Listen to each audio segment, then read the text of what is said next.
Hello,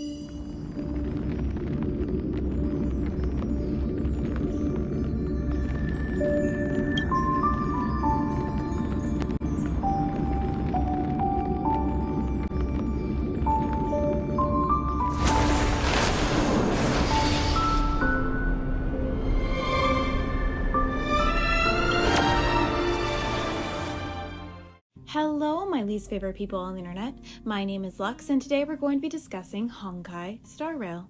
At the time of me recording this, the game has been out for about a week. I did not pick up the game until 2 days after the release date, so 5 days. Also, at the time of recording this, I have beat the entire main story of Belobog. I have not beaten whatever happens after.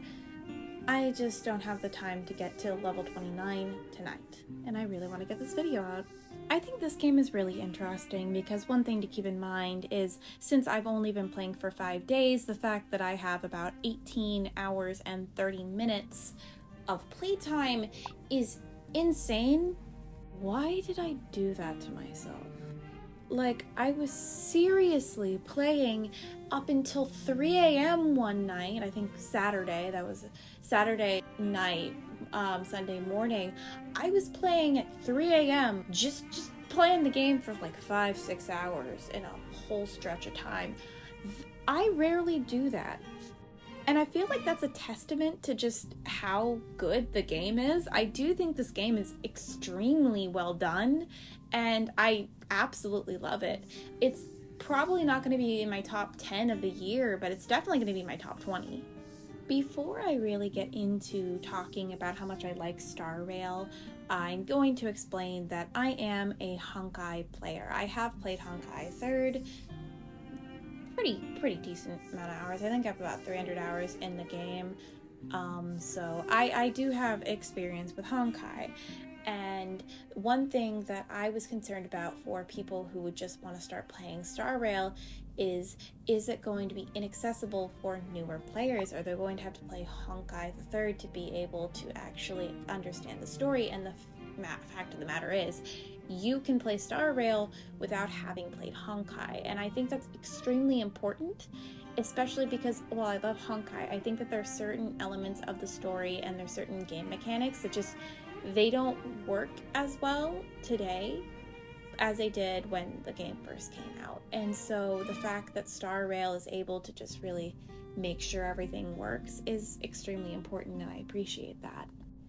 And like, there are quite a few characters that look the same as the ones we're used to from Honkai the 3rd. Main ones that I'm thinking of right now are like Kimiko and Bronya and Scylla. And the fact that they're still those characters, they're just from a completely different universe, and I think that makes them really accessible, and I do appreciate it, and it allows for more storytelling for these specific characters. And to show that I have history with other Hoyoverse games, I'm going to say that I do have a history with Genshin Impact. I have probably thousands of hours in that game. One of my only videos on this channel is about Genshin. However, that one is fairly critical of the story. And my first TikTok, actually the entirety of my TikTok for a little while, was just Genshin Impact content, in specific all the Amber main stuff that I was doing, because I was an Amber main when I was actually playing Genshin Impact. But enough of establishing my history with Honkai and how much I really like this. Let's actually talk about the game, so I can really say, hey, it's good, or hey, it's bad, even though I kind of established that I do think it's good by showing how much time I've already spent in this game when I'm only, I think, Trailblazer level 27. You are a synthetic human being with a Stellaron inside of you. A Stellaron will cause mass destruction if it becomes unstable. You are awoken by Kafka and Silver Wolf, and basically told that you must be on the Stellar Express to continue and finish your journey, the intended journey that Kafka wants you to go on. You quickly get introduced to classic Honkai characters such as Himiko and the more original characters like March 7th. If you choose to go and be a trailblazer, which you do have a choice, and if you do decide to stay at the actual like space station, there will be a completely different ending, and the game will end much sooner. However, if you decide to be a trailblazer, that is great. They know how to handle you just in case your Stellaron becomes unstable. And it's revealed that the reason why they're able to just diffuse and conceal many Stellarons is because the Express will stop and become unstable until they're able to actually take the Stellaron, neutralize it basically. You find yourself in an area known as Belobog. Yes, there's an actual world name for it. I don't know how to pronounce that. I didn't pay attention enough to pronounce it properly. Anyways, Belobog is split up in between the underground and the overground. The overground is controlled by Cocolia. Cocolia is somebody who's being influenced by the Stellaron. That's all I'm going to say. That's whatever. And then the underground is kind of controlled by a couple different organizations, one of them being the Firestarters. And you personally have to figure out how to disable the Stellaron while also facing opposition. That's the story. Story is also highly funny. It's there's some funny moments in it, and I did appreciate it. I did appreciate your mom joke. It was just hilarious, I'm gonna say. And there are certain, like, there's trash cans that you can interact with, and if you interact with them, they have all unique dialogue, and you can even get like a little icon for your character profile that is just a trash can because you interacted with the trash cans. That is hilarious. I will not take any criticisms on the hilarity of that. Overall, while I do think that the story is very serious, and there are very serious moments, including the fact that there's a absolutely kind of sad moment with Bronya at around the end of Belobog's story. But I will say that there's a lot of camp in the story as well, along with like going around the area. It's just sometimes very campy and very much a joke. But it's done very tactfully, and so it works. I do genuinely think it works. I also think that the game mechanics are fairly easy to understand. I understand how to build a character. I just don't know how to do it very well right now. They explain everything in extreme detail, and I do appreciate that. And the gameplay itself is really fun. I myself did get used to using auto battles, so whenever I was playing a story and they actually forced me to play and use my knowledge on how to use these characters properly, that was amazing. And I'm going to say this, don't always use auto battle unless you have a well-built team.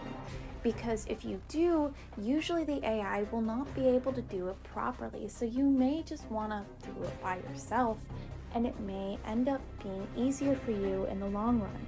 I also appreciated the fact that there are collectible items everywhere. Everywhere you go, there are things that you can interact with, that you can learn more about the world or learn more about the characters' personalities, and that it's such a well thought out way of doing things, and it makes you feel for the characters, it makes you feel for the world, and it makes the world feel like a world. It is world building without explicitly saying it is, and I love it because Genshin doesn't have that, and it annoys me so much. And I previously mentioned this before, but in this game it does seem like your choices actually matter. There will be callbacks if you choose specific dialogue options. There will be callbacks later on in the story if you use similar dialogue options. For example, March 7th, if you continue to repeat what she's saying, she calls it like repeatitis or whatever, I don't know, copyitis, I think that's about it. And then if you continue to do so, like at the very end of Belobog's story, she will talk to you and say, hey, good morning. If you reply with, hey, good morning, she will go, oh, copyitis strikes again. And unlike Genshin, what I did like was every character introduced seemed to actually matter to the story. They mattered to the world. They were actually impactful to something, which I appreciate because that's not always apparent in Hoyoverse games. And I did appreciate that every character that you really met and got used to actually got to say goodbye to you. There was none of the characters that I saw that were introduced were just forgotten about in the end. You said goodbye to everyone you made a connection with, and I find that to be so important to the story. I also really like the fact that Sampo broke the fourth wall. That was funny. With how much I've been ranting and raving about the game, you would think that I would absolutely love it, and the fact is, I don't love it. I do appreciate it, and I think that this is a great way for Hoyoverse to continue with their games, and I hope that the way they write stories in this will translate back over to Genshin, but I doubt it will. But I do have some criticisms of the game because that's how I roll. If I like something, I will be overly critical of it because I always think that something you like can always be improved. Fetch quests are rampant in this game, and by extension, the little puzzles that they put in there are not challenging. So a lot of the time, any quest other than the main story can feel boring at parts because all it is go talk to this person, blah blah blah, go talk to this person, blah blah blah, go talk to this person, blah blah blah. Congratulations, you got through the quest. There are a few exceptions, obviously, and I do appreciate the ones where you have to follow something. Like, I really liked following the dog for no reason other than the fact that the dog was cute, but I did dislike the fact that the dog would just kind of stay in the area and then you were supposed to follow him somewhere else, but the sprite for the dog stayed in one area, so basically the dog was in two places at once, so it got very confusing if you weren't actually looking at the markers. Why did they do it like that? And on the same note of the fetch quests being rampant and kind of unnecessary at some points, they were very much there to pad out runtime because you needed to be level 24 to be able to finish the Trailblazer quest and go and talk to Kokalia and actually go through all of that. And the fact that they needed to get you to level 24, so you needed other quests to do so you can get some XP, I understand, but it did feel like it wasn't needed. And I have a long list of quests that I still have not done because they put so many out there just so you can go, okay, yeah, I definitely have enough so I can get to level 24. And that was their big goal. And I think after I get through all the ones I have, I'm still not going to get to level 35 like most people would expect, which is fine. There's nothing wrong with not getting to level 35 immediately, but it feels like they're definitely trying to lengthen your time played, and I am going to criticize that until the day I die because I already criticized it with Genshin Impact. And one of my final criticisms of the game is the fact that the dialogue can sometimes be drowned out by the music. For example, there's a certain thing that happens in Belobog at the end of the quest, and there's a very epic music, which sounds amazing. I love the music in this game. However, it drowns out the main boss and her dialogue, and it doesn't work like that. And I'm sure that you can make the dialogue louder, but it should not be the music should not be drowning out your dialogue in the default audio settings. It doesn't make sense, and I dislike that they did that.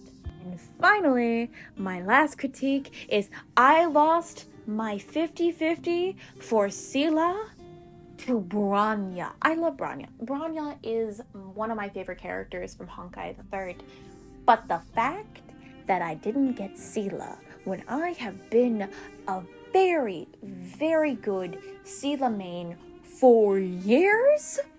How dare you? I need Seelah to survive. But anyways, I did enjoy this game, like you can see, and I think I'm gonna end the video here because it's already getting about 15 minutes long, and I think that's a little long for me.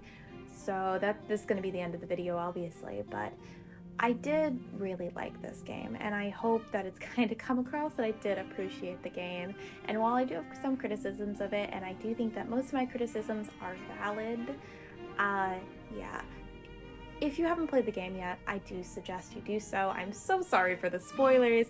I attempted to be as spoiler-free as possible, but it's very hard to really talk about how much you like a game when you can't discuss one of the main draws of the game, which is the main story. So, but thank you so much for watching, and I'll see you guys in the next video. Bye!